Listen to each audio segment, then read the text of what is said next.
దేవుడు మనకు ఆశ్రయం. ఎవ్వరు కాదు కదా, ఏ మనుష్యుడు కాదు, ఏ ఉద్యోగము కాదు, ఏ వ్యాపారము కాదు, డబ్బు కాదు, అందము కాదు. ఇవన్నీ మోసం, ఇవన్నీ కూడా కొంతకాలమే. కానీ శాశ్వతమైంది ఒకటే, దేవుడు, ఆయన ప్రేమ. అందుకే ఆయనను ఆశ్రయించు వారికి ఏ మేలు కొదవగా ఉండదు.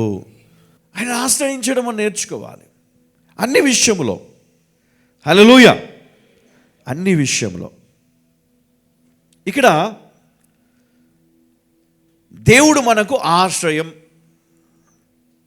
అయితే ఒక చిన్న ఉదాహరణ ఏంటంటే, ఇప్పుడు వర్షం వస్తుందండి, చాలా వర్షం పడుతుంది, నువ్వు మార్గం గుండా వెళ్తున్నావు. వర్షం పడగానే నువ్వు ఏం చేస్తావు? ముందు నీ ఆలోచన ఏంటి? పరిగెత్తుతాం, ఎక్కడెక్కడో తలదాచుకున్నా కూడా చివరికి ఇంటికి చేరుకుంటాం. ఇంటికి చేరుకున్న తర్వాత నెమ్మది, అమ్మయ్య సురక్షితంగా ఉన్నాం. భయంకర ఎండలో ఉన్నాం, ఎప్పుడెప్పుడు ఇంటికి వెళ్ళాలి, ఎప్పుడెప్పుడు ఇంట్లోకి వెళ్ళాలి. ఇంట్లోకి రాగానే కొంచెం నెమ్మదిగా ఆ ఫ్యానో ఏసీ ఏది వేసుకొని కూర్చో. ఆకలేస్తుంది, ఎక్కడికి వెళ్తావు? ఇంటికి వస్తావు. ఎక్కడ పోయినా నెమ్మది ఇంటికి రావాలా.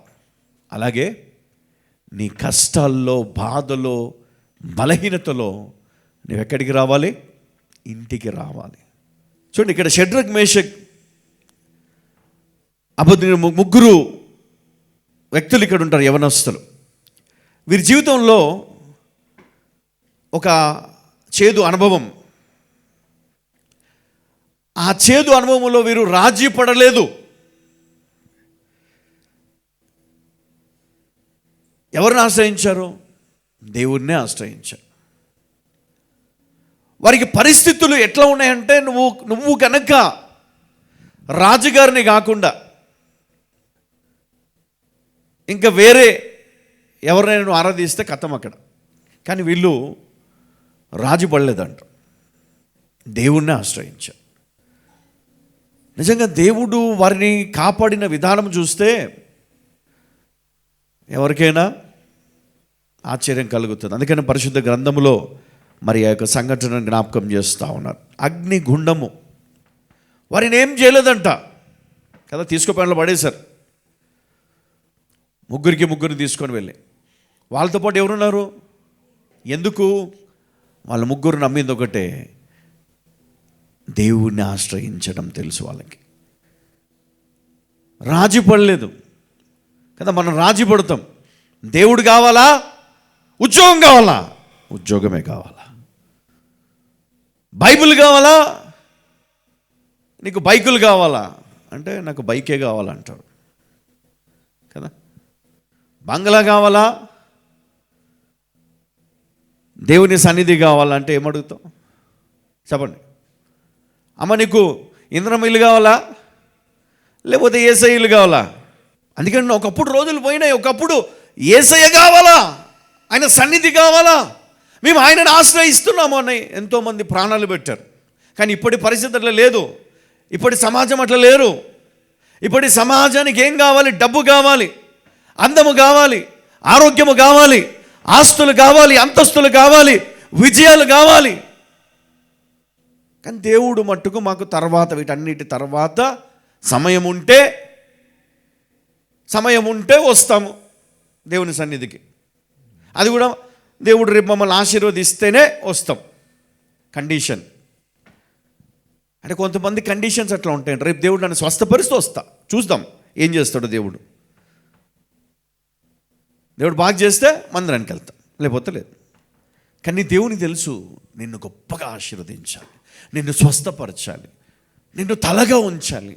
నీకు ఆ ఉద్యోగం కావాలి, నీకు గర్భఫలం కావాలి, నీకు మంచి భర్త కావాలి, నీ పరిస్థితి బాగుండాలి, నీ కుటుంబం బాగుండాలి, నీ జీవితం కట్టబడాలి, నిన్ను ఉన్నతమైనటువంటి స్థితిలో ఆశీర్వదించాలని నీ తండ్రికి తెలుసు. నువ్వు ఆయనను ఆశ్రయించిన నాడు ఆయన నిన్నంత గొప్పగా ఆశీర్వదిస్తాడు. కానీ దేవుణ్ణి పక్కన పెట్టి ఇవన్నిటి వెంట తిరుగుతున్నావు కదా, అదే బాధ, అదే మనసాయసం దేవునికి.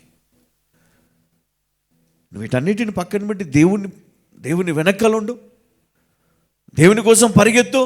రాజీ పడకండి. మీరు ఓటమిలో ఉన్నారా? భయంలో ఉన్నారా? బలహీనత కలిగి ఉన్నారా? అయితే లోకం పైన ఆధారపడొద్దు అంటున్నాడు దేవుడు. లోకం పైన ఆధారపడకండి, దేవుని పైన ఆధారపడండి. మోకాళ్ళ పైన దేవుణ్ణి ఆశ్రయించండి. దేవుడిని పరిస్థితిని మారుస్తాడు. హల్లెలూయా. దేవుడు నీ పరిస్థితిని మారుస్తాడు. ఎందుకంటే దేవుడు ఆయన రెక్కల కింద మనకు ఆశ్రయం కలగజేస్తాడంట. ఎందుకంటే ఆయన రెక్కల కింద మనకు భద్రత ఉన్నది. హల్లెలూయా. సేఫ్టీ. ఎవరు తాకలేరు. ఎవడు ఎన్ని మంత్రాలు చేసినా, నీ పేరును చదివినా, నీ వస్త్రములను లేదా నీ కలిగిన నీకు సంబంధించి ఏమి తీసుకొని వెళ్ళేవాడు, ఏ బొమ్మలు ఏమి ప్రయోగం చేసినా, నువ్వు ఆయన రెక్కల కింద ఉన్నంత కాలము నీకు అది చిన్న రవ్వంతా కూడా అది నీకు తాకదు.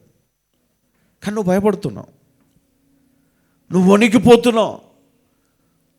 గుర్తుపెట్టుకో, ఏదియు ఏ మాత్రము నీకు హాని చెయ్యదు. ఆమేన్. ఏదియు ఏ మాత్రము నిన్ను తాకదు. అంత గొప్ప విశ్వాసం మనకు ఉండాలా. ఆ విశ్వాసం లేదనుకోండి, మన మందిరానికి వచ్చి ప్రయోజనం లేదు. ఆ విశ్వాసం ఉండాలి. దేవుడు నాకు ఆశ్రయం అండి. కొంతమంది అంటారు, దేవుడే నాకు ఆశ్రయం, దేవుడే నాకు సమస్తము సర్వం అంటారు. కానీ ఏదైనా కూడికుంటే కనబడరు. అన్నీ నాకు దేవుని తర్వాతనే అండి. ఏమైనా ప్రార్థనలు ఉంటే కనబడం. నా చిన్నతనంలో అది ఏ కూడికైనా సరే 40 రోజులు, ఒకవేళ 40 రోజులు ఫాస్టింగ్ ప్రేయర్ ఉందనుకో, 40 రోజులు వస్తారు అందరు. ఎందుకో తెలుసా? వాళ్ళు దేవుని ఆశ్రయిస్తారు. నువ్వు దేవుని ఆశ్రయిస్తావా? నువ్వు దేవుని ఆశ్రయించే బిడ్డగా ఉంటావా? నువ్వు దేవుని ఆశ్రయించే కుటుంబంగా ఉంటావా? దేవుడు నీ కుటుంబాన్ని గొప్పగా ఆశీర్వదిస్తాడు.